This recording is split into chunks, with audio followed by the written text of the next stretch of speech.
എല്ലാവർക്കും നല്ല നമസ്കാരം. ഞാനിപ്പോൾ നിൽക്കുന്നൊരു സംഭവം വെച്ചാൽ എൻ്റെ മുകളിൽ ഉത്തുംഗങ്ങളിലാണ് സംഭവം. അവിടെ ഒരു ചിത്രശലഭം നിൽക്കുന്നുണ്ട്. ചിത്രശലഭമല്ല, ചിത്രശലഭം പകല കാണുള്ളൂ. ഇത് നിശാശലഭമാണ്. വളരെ അപൂർവമായിട്ട് കാണപ്പെടുന്നൊരു സംഭവമാണ് ഈ നിശാശലഭങ്ങൾ എന്ന് പറഞ്ഞിട്ടുണ്ടെങ്കിൽ. വളരെ കുറച്ച് ജീവദൈർഘ്യം മാത്രമേ ഇതിനുണ്ടാവുള്ളൂ. ഇതിൻ്റെ ശരീരത്തിലെന്ന് വെച്ചിട്ടുണ്ടെങ്കിൽ രോമങ്ങൾ ഉണ്ടാവും. ശരിക്കും ഇതിനെ കാണുമ്പോൾ തന്നെ നമുക്ക് വിചാരിക്കും മറ്റേ സർപ്പം പത്തി വിടർത്തി നിൽക്കണ പോലെയാണ് നമുക്ക് ഇതിനെ തോന്നുന്നത് ശരിക്കും പറഞ്ഞാൽ. പക്ഷേ കുഴപ്പക്കാരൻ ഇത് ഏകദേശം ഇവിടെ വന്നിരിക്കാൻ തുടങ്ങിയിട്ട് ഒരു 2 മണിക്കൂറിലേറെ സമയമായി. നമ്മുടെ ഈ മേലൂർ സെൻറ്റ് റാഫേൽ കുന്നിലേക്ക് പോകുമ്പോൾ കുന്നിൽ സെൻറ്റ് റാഫേൽ കപ്പേള എന്നൊരു കപ്പലുണ്ട്. അതിൻ്റെ തൊട്ടടുത്ത് കുന്ന് കനാൽപ്പാലം ഭാഗത്താണ് ഇത് കണ്ടിട്ടുള്ളത്. ഒരുപാട് ആൾക്കാർ വന്ന് ഇതിന് ഫോട്ടോ എടുക്കുന്നുണ്ട്, മറ്റു കാര്യങ്ങൾ ചെയ്യുന്നുണ്ട്. സംഭവം വേറെ കുഴപ്പക്കാരനോ പ്രശ്നങ്ങളൊന്നുമല്ല. ഒരു ജീവദൈർഘ്യത്തിൻ്റെ മാറ്റങ്ങളും മറ്റ് സംഭവങ്ങളൊക്കെ അറിയാനായിട്ട് ഇതിൻ്റെ വരവുണ്ട്. കാരണം ഇത് ചില ചെടികളിൽ വന്നിരുന്ന് കഴിഞ്ഞിട്ടുണ്ടെങ്കിൽ ആ ചെടികൾ പൂക്കുന്നതിനും പുഷ്പിക്കുന്നതിനൊക്കെ ഇതിൻ്റെ ഒരു പ്രത്യേക ഇടപെടൽ സാധ്യമാവും. അപ്പോൾ ഇതിപ്പോൾ ഇവിടെ ഈ വീട്ടിൽ എളുക്കാരൻ ജോസ് എന്ന് പറയുന്ന ചേട്ടൻ്റെ വീട്ടിലെ ചെടിയുമയാണ് ഇതിപ്പോൾ ഇരിക്കുന്നത്. ശാന്തമായിട്ടിരിക്കുന്നത്, വേറെ പ്രശ്നങ്ങളൊന്നുമില്ല. നമ്മളിതിനെ കുറേ അനക്കി ഇത് പോകാനൊക്കെ നോക്കി, പക്ഷെ അത് പോകുന്നില്ല. എന്തായിരുന്നാലും ആ ചെടി ഇഷ്ടപ്പെട്ടിട്ടുണ്ട്. നിശാശലഭമാണ്, ചിത്രശലഭത്തെ പോലെയല്ല, കുറച്ചും കൂടി വ്യത്യസ്തമായ സംഭവമാണ്. എന്തായാലും ഈ സായാഹ്ന കാഴ്ച വളരെ ഭംഗിയാണ്. ഇവിടെ എല്ലാവരും കൂടി മുൻ പഞ്ചായത്ത് മെമ്പർ ജോസഫ് പൈനാടത്ത് ഉൾപ്പെടെയുള്ള ആളുകൾ ഇവിടെ എത്തിച്ചേർന്നിട്ടുണ്ട്. ഒരുപാട് ആൾക്കാർ എൻ്റെ പിറകിലുണ്ട്. കണ്ട ഈ നാട്ടുകാർ മുഴുവനും ഇവിടെ ഉണ്ട്. ഫുൾ ടീമുകൾ ഇവിടെ എല്ലാവരും നിൽക്കുന്നുണ്ട്. ഒരുപാട് ആൾക്കാർ വന്ന് പോയി ഒരു ടൂറിസ്റ്റ് കേന്ദ്രമായിട്ട് കുറച്ച് സമയത്തിനുള്ളിൽ തന്നെ മാറും. പ്രിയപ്പെട്ട സുഹൃത്തുക്കളെ, നമ്മൾ ഈ കണ്ടുകൊണ്ടിരിക്കുന്ന സംഭവം മേലൂർ പഞ്ചായത്തിലെ കുന്ന് കനാൽപ്പാറ എളുക്കാരൻ ജോസേട്ടൻ്റെ വീട്ടിൽ വന്നൊരു അതിഥിയാണ്. സംഗതി നാഗത്താൻ, നാഗശലഭം, സർപ്പമുഖി എന്നൊക്കെ പറയുന്നെങ്കിലും ഒരു പാവമാണ് കേട്ടോ. വളരെ കുറച്ച് ദിവസം മാത്രം ജീവിക്കുന്നൊരു പാവം. എന്തായാലും നമുക്ക് ആകെ ടോട്ടൽ മൊത്തം ഇവൻ്റെ വിശേഷങ്ങളൊന്ന് ചകയാം. ചിത്രഭൂപടം വിടർത്തി വിരിച്ച വെച്ച പോലെ വിശാലമായി 25 സെൻറ്റിമീറ്ററിനടുത്ത് വീതിയുള്ള ചിറകുകളോടെ ആദ്യമായൊരു ശലഭം നമ്മുടെ മുന്നിൽ അനങ്ങാതെ നിൽക്കുന്നത് കണ്ടാൽ എന്ത് തോന്നും? ലോകത്തിലെ ഏറ്റവും വലിയ ശലഭങ്ങളായ അറ്റ്ലസ് മോത്തുകളുടെ ആദ്യ കാഴ്ച എല്ലാവർക്കും അമ്പരപ്പ് തന്നെയാണ് ഉണ്ടാക്കുക. ഇത്ര വലിയ ശലഭത്തിന് തിന്നാനും കുടിക്കാനും പറ്റുന്ന വായില്ല എന്നതും കൂടി കേട്ടാൽ അമ്പരപ്പല്ലേ അമ്പരപ്പ്. നിശാശലഭങ്ങളെ പകൽ കാണുന്നതിനാൽ നമ്മൾ പലപ്പോഴും ഇവയെ ബട്ടർഫ്ലൈ ചിത്രശലഭമായി കരുതാറുണ്ട്. പകലും പ്രഭാതത്തിലും മൂവന്തി നേരത്തും സജീവമാകുന്ന നിശാശലഭങ്ങൾ കുറേ ഇനങ്ങളുണ്ടെങ്കിലും ഭൂരിഭാഗവും അർദ്ധരാത്രിക്ക് ശേഷം പുലർച്ചയ്ക്ക് ഏതാനും മണിക്കൂറുകൾ മാത്രമാണ് സജീവമാവുക. ഇവയുടെ കണ്ണുകൾ തീവ്രമായ പകൽ പ്രകാശത്തിൽ സംഗതി ആകെ ടോട്ടൽ മൊത്തം ബ്ലിങ്ക് ഔട്ടാവും. പകൽ ഇവർ ഏതെങ്കിലും തണൽ സ്ഥലത്ത് പമ്മിയിരിക്കുകയാണ് ആശാന്മാർ ചെയ്യുക. പകൽ വെളിച്ചത്തിൽ ദിശാബോധവും കാഴ്ചയുമില്ലാതെ അന്താളിച്ച് ചത്തതുപോലെ ചിറക് വിടർത്തി നിന്നേടത്ത് തന്നെ അനങ്ങാതെ നിൽക്കുന്നത് ഇതുകൊണ്ടാണ്. എങ്കിലും രാത്രി പലരും പ്രകാശത്തിന് നേരെ പറന്നു വരാൻ എന്തുകൊണ്ടോ കൊതിക്കുന്നവയാണ് താനും. എന്നിട്ട് നമ്മൾ മനുഷ്യന്മാരുണ്ടാക്കിയ പുതിയ വിളക്കുകൾക്കരികിൽ നിന്ന് ഇരപിടിയന്മാരായ പല്ലികൾക്കും മറ്റും സദ്യയായി തീരുകയും ചെയ്യും പാവങ്ങൾ. പൂമ്പാറ്റകളിൽ നിന്ന് നിശാശലഭത്തെ വേർതിരിച്ചറിയാനുള്ള ഏറ്റവും പ്രധാന കാര്യം ഇവയുടെ ആൻറ്റിനകളാണ്. അഗ്രഭാഗം കൂടുതൽ തടിച്ച് ചിലപ്പോൾ ഗതരൂപമുള്ളതാകും ചിത്രശലഭങ്ങളുടെ ആൻറ്റിന. എന്നാൽ കൂടുതൽ പീലിരോമങ്ങളോടെ ഉള്ളവയാവും നിശാശലഭ ആൻറ്റിന. വായില്ല കുന്നിലപ്പന്മാരായ ഇവരുടെ ശലഭരൂപകാലത്ത് ഒന്നും ഭക്ഷിക്കുന്നില്ല.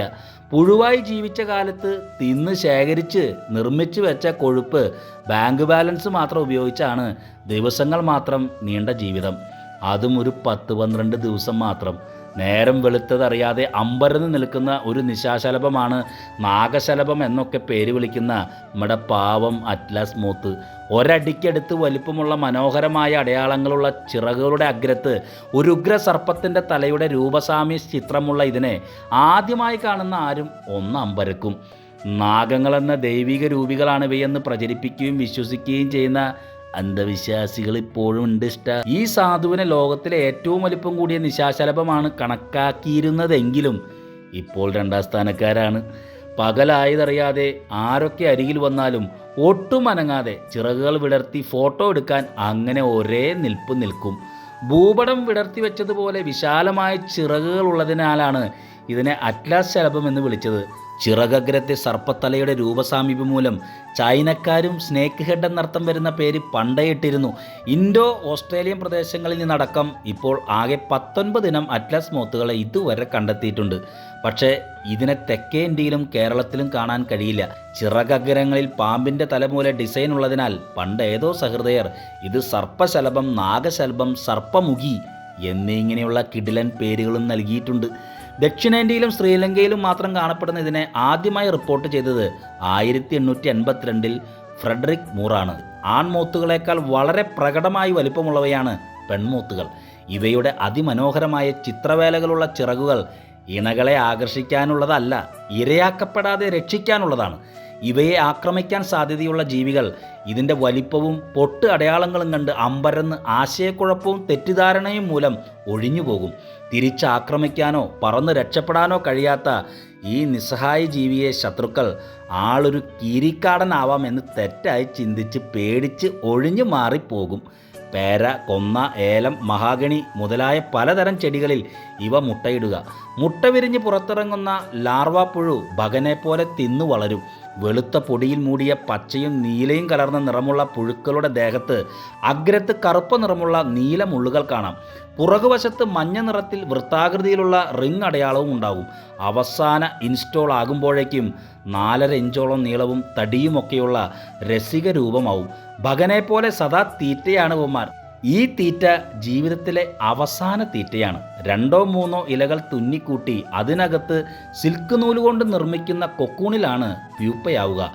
ഈ ഇലകളും ചെറുതണ്ടുമൊക്കെ ഭദ്രമായി കൊമ്പുകളോട് സിൽക്ക് കൊണ്ട് നന്നായി ഉറപ്പിച്ചു വെച്ചിട്ടുണ്ടാകാം. ഇലകൾ ഉണങ്ങിയാലും കൊക്കൂൺ താഴെ വീഴില്ലെന്ന് ഉറപ്പാക്കിയാണ് പ്യൂപ്പഘട്ടത്തിലേക്ക് കടക്കുക. നല്ല ഉറപ്പുള്ള കത്തി കൊണ്ട് കീറിയാൽ പോലും എളുപ്പം മുറിയാത്ത ഈ കൊക്കൂൺ സഞ്ചിയിൽ നിന്ന് സാധുശലഭം പുറത്തേക്കിറങ്ങാൻ പ്രത്യേക വഴി കണ്ടിട്ടുണ്ട്. വിരിഞ്ഞിറങ്ങുന്ന ശലഭങ്ങൾ അധികം ദൂരത്തേക്ക് പറക്കില്ല. പെൺശലഭമാണെങ്കിൽ കൊക്കൂണിനടുത്ത് തന്നെ ആൺശലഭത്തെ കാത്തുകിടക്കുകയാണ് പതിവ്. വളരെ ദൂരെ നിന്ന് തന്നെ പെൺശലഭം ഉണ്ടെന്ന് ഫിറമോൺ ഗന്ധത്താൽ തിരിച്ചറിയാൻ കഴിയുന്ന ആൺശലഭം ചിലപ്പോൾ രാത്രി തന്നെ പറന്നെത്തും. സർപ്പശലഭത്തിന് വായ്ഭാഗം ഭക്ഷണം കഴിക്കാനോ തേൻ കുടിക്കാനോ പറ്റുന്ന വിധത്തിൽ ഒരു സംവിധാനവുമില്ലാതെ പരിണമിച്ചിട്ടുണ്ടാവുക.